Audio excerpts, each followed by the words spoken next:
वंदे मातरम। नमस्कार, जय श्री राम।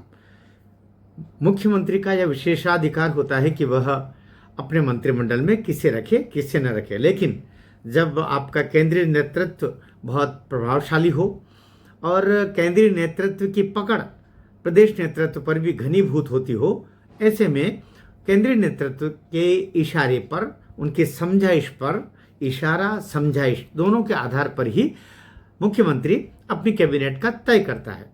हम पश्चिम बंगाल की बात करें तो वेस्ट बंगाल में, यद्यपि वेस्ट बंगाल जब कहता हूँ ना तो मुझे ईस्ट बंगाल की याद आती, जो बांग्लादेश बन चुका है। ये बंटवारे का दर्द को फिर से बयां करता है। बहरहाल हम बात कर रहे हैं वेस्ट बंगाल के आज के शपथ ग्रहण समारोह की, जिसमें शुभेंदु अधिकारी जी ने अपनी टीम में से 5 रत्नों का चयन किया। उसमें एक महिला है, एक आदिवासी समाज का एक बड़ा चेहरा है, एक युवा चेहरा है और एक अपना पका हुआ नेतृत्व जो प्रदेश अध्यक्ष पहले कह रहे हैं, दिलीप घोष। इस तरीके से एक चुनिंदा कुछ 4-5 चावल अभी लेकर के और उन्होंने अपने संकेत दे दिए कि आने वाला उनका जो भरा पूरा मंत्रिमंडल होगा वो किस तरीके का होगा। हम कह रहे हैं भाई शुभेंदु अधिकारी जाति दृष्टिकोण से मीडिया निकाल लेता है, यद्यपि जाति दृष्टिकोण नहीं।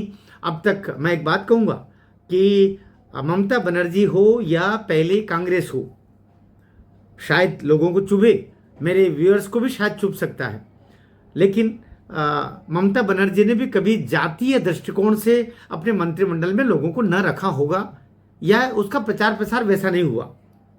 कांग्रेस भी इस तरीके से नहीं करती रही है या कि उसका प्रचार प्रसार वैसा नहीं करती रही, न जाने क्यों।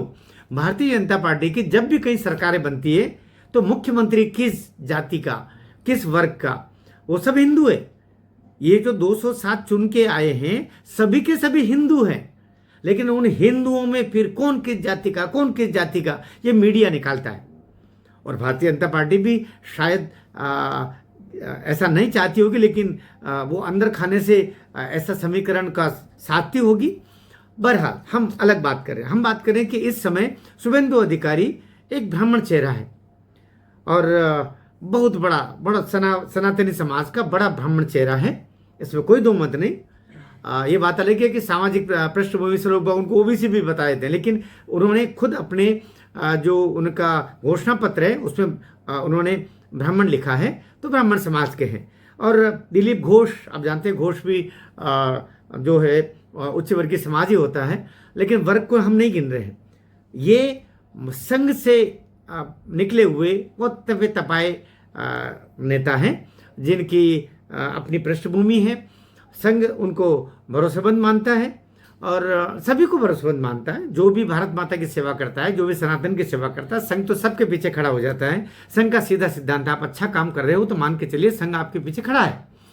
दिलीप घोष के पीछे भी खड़ा है और शुभेंदु अधिकारी के पास में तो हजार शक्ति के साथ में खड़ा है, क्योंकि शुभेंदु अधिकारी वो तमाम काम कर रहे हैं जो संघ चाहता है।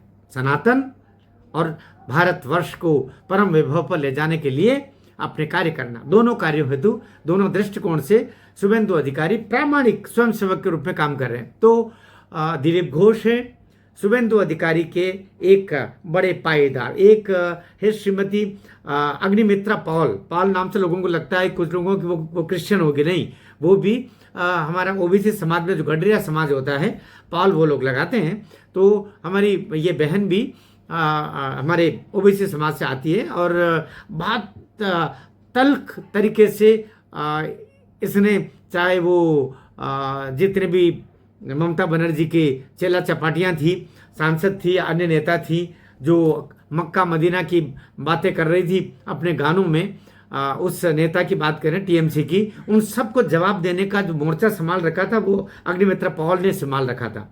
तो इस बहन को भी एक महिला चेहरे के रूप में अभी शामिल किया है। एक है निश्चित प्रामाणिक, वो उत्तर बंगाल से आते हैं और बहुत अच्छे पके हुए और तेज तराट युवा नेता है, इनको शामिल किया है। एक अशोक कीर्तनिया है, नाम से समझ में आता है कि एक पूरी संगीतमय जो हमारी संस्कृति है उसका प्रतिनिधित्व करते होंगे। और चूंकि बंगाल तो कला की भूमि है, कलावंतों की भूमि है। हम रविंद्र संगीत तो पूरा रविन्द्रनाथ टैगोर के द्वारा दिया हुआ संगीत, तो कोई बंगाली है और वो संगीत का जानकार नहीं होगा ऐसा लोग मानते नहीं है, और संगीत का जानकार होने के साथ में वो संगीत प्रेमी नहीं होगा ऐसा तो विश्वास भी नहीं कर सकते। तो कला की भूमि, संगीत की भूमि, कीर्तन की भूमि बंगाल से अशोक कीर्तनिया को एक ये मथुआ समुदाय से आते हैं। मथुआ समुदाय बहुत बड़ा समुदाय है पश्चिम बंगाल का, ये उससे आते हैं। और एक खुदीराम टुडू है, आदिवासी समाज से हमारे बंधु हैं, उनको भी नेतृत्व ने शामिल किया है। ये एक बड़े आदिवासी वर्ग जो बड़े क्षेत्र तक फैला हुआ है उसका प्रतिनिधित्व करते हैं, पुराने आदिवासी नेता हैं। इस तरीके से अभी चुन चुन करके 4-5 चावलों को शामिल किया है, लेकिन हर चावल अपना एक विशेष अपनी इयत्ता, विशेष पहचान, अस्तित्व रखता है, जिनको अभी शामिल किया। मुझे लगता है आने वाले समय में और ऐसे तपे हुए, तपोनिष्ठ, सेवाभावी और जो इस राष्ट्र के लिए और बंगाल को वापस उसी विवेकानंद की भूमि बनाने के लिए तत्पर होंगे, ऐसे कार्य करने की इच्छा रखने वाले लोगों को शुभेंदु अधिकारी इस पर शामिल करेंगे।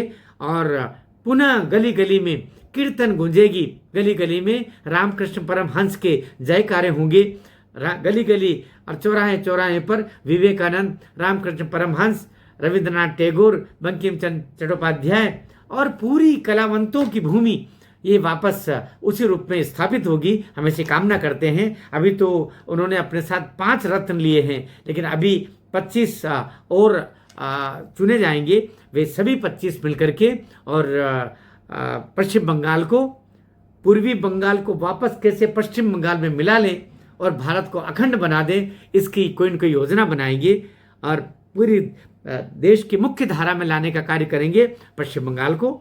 मैं ऐसी कामना करता हूं। आप कमेंट बॉक्स में बताइएगा आपको कैसा लगा मंत्रिमंडल में इन 5 मंत्रियों को लेना। भारत माता की जय।